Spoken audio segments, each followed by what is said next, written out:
Once you have successfully installed your AutoCAD software, you should be able to find a link, a shortcut icon that is on your desktop. When you mouse over it, it will say Launch AutoCAD. So what you can do is double click on this icon and it will launch the AutoCAD.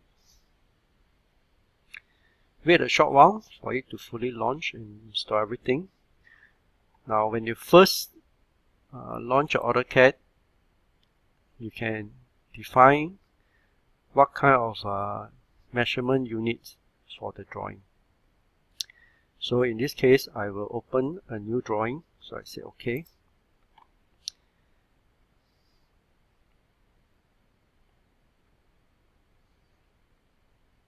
Right, so what's presented to you is the basic AutoCAD workspace.